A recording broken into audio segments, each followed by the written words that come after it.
think that non-binary gender is valid? Non-binary. Well, when it comes to gender, everything is valid as long as we want it to be valid. Gender is like a social, like gender is not biology. Sex is biology, right? So it's valid if we wanted it to be valid. It's kind of like you asking, can we, as the society, decide to call chairs wall and walls chair from now on? I'm like, yeah, if we really wanted to, we could do that. Like, why not?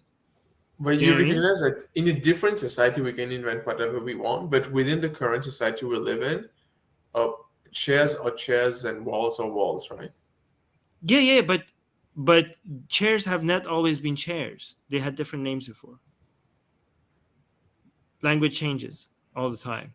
Language Yeah, but evolves all the overall it time. was always somewhat consistent. It was never like a chair has never been a table. Like No, No, maybe not a actually, different type of definition of chair, but chair is not very clear. How do you define? Like, it's actually pretty gray on when the chair stops becoming a. Like there's not, these things are not okay. What's a for example? What's a human? but you're doing the What continuum fallacy thing, the rainbow one. We cannot see are you we dealing cannot with? differentiate the borders. Like just because the borders are blurry doesn't change that there's still like we can recognize that there's multiple ways to be women. While in the past it was very rigid, only cis women were women. Now we recognize that trans Yes. women are women too. But that doesn't Yeah. mean that someone who's like I can identify trans as women are me not women. or Trans women are woman. kind of women, Yeah, one or they type of woman. identify themselves as women. They're not biological women. I mean, again, that Oh definition no, gets they are not muddied. biological women. You're mixing gender and sex. They're females. Well, Yeah, they're sorry, not they're being trans also women are male sex. But when it comes to gender, again, I don't know, Vivek, I don't get what you're saying. I understand that we need. I'm not throwing away the idea of definitions. Okay, you're like, oh, the fallacy that you're um, accusing me of is a fallacy that's throwing away definitions as a whole because we don't have a clear definition.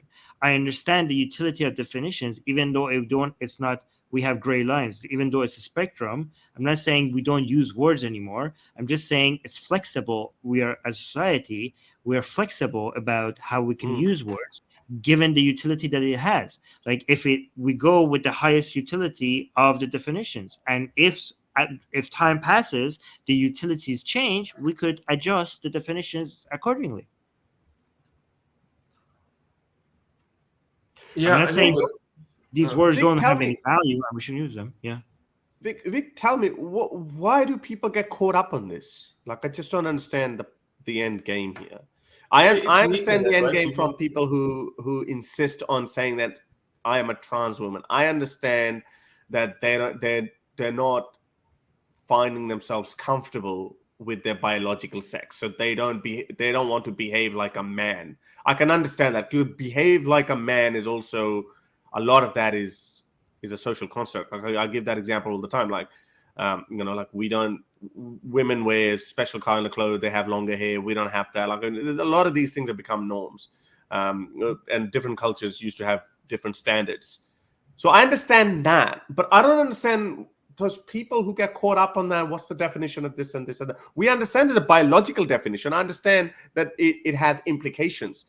For example, okay, if you identify yourself as a woman, now should you use women's locker room? Should you go to women's prison? I understand those are real problems. So now we can have a conversation about that. But I just don't understand, like, if there's a transgender woman who says, leave me alone, I'm a trans woman. I just don't understand why people want to have that conversation with them and say, well, hang on a second. What do you mean by you're a trans woman? I just don't understand that. What's the end goal? I think we always need to have our end goal clear. Is it their participation in female sports? Is it that? Is it their participation in these female locker rooms and female prison? Is it that? Okay, now that's an interesting conversation.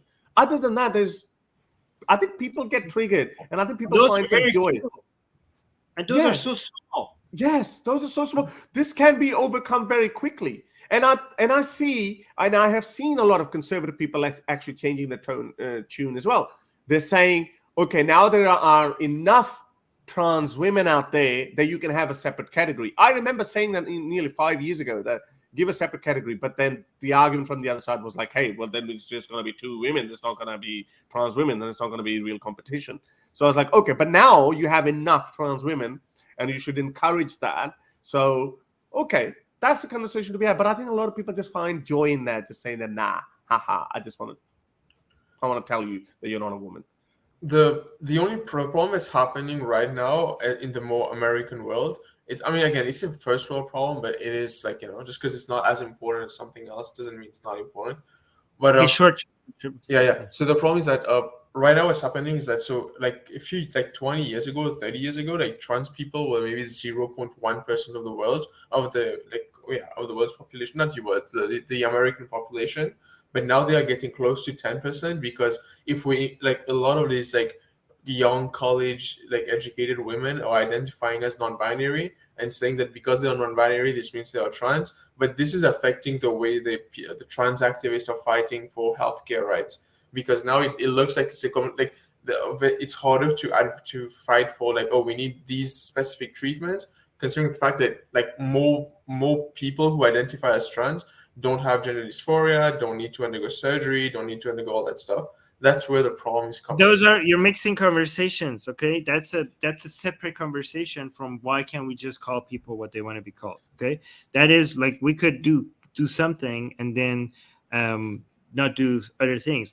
The main thing, here's the thing. Okay, when it comes to gender, we're talking about identity. We're not just talking about biological facts. We're talking about how people perceive themselves and how they want to be perceived. Okay, and given that gender is about identity, I think we are okay in giving into the way people are perceived and themselves and want to, because we're talking about their identity. So I think it's good to give control to people over over their identity. Like, why should I have control? Like, we can't change biological facts about sex. We can't change that, okay?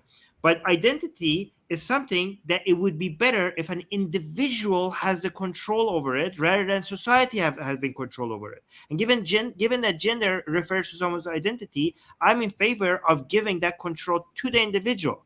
That also, we are moving towards a world where gender as an identity is becoming, because gender, even though it's an identity that is a social construct, is still tied to sex. It's not divorced completely from sex. Mm-hmm. So it's somewhat flexible. The part that is tied to the social contract, the social construct, and the other part is tied to something because it's somewhat correlated to biological sex, even though if it's not one-to-one.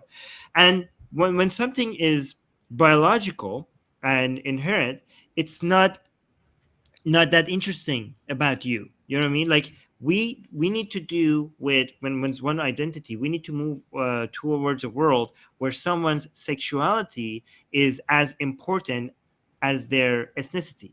I mean, it's always going to be somewhat relevant because of medical and sports related issues, but we want to judge people and treat people and give importance to people based on characteristics that they're not born with, that is unique to them. Like, when you say that I am black or I am white, that's the least interesting thing about you. Okay, we are moving to the world that's not that important anymore, and we want to do the same thing with sex. So given how we live in a world where gender as an identity is so tied to someone's sex.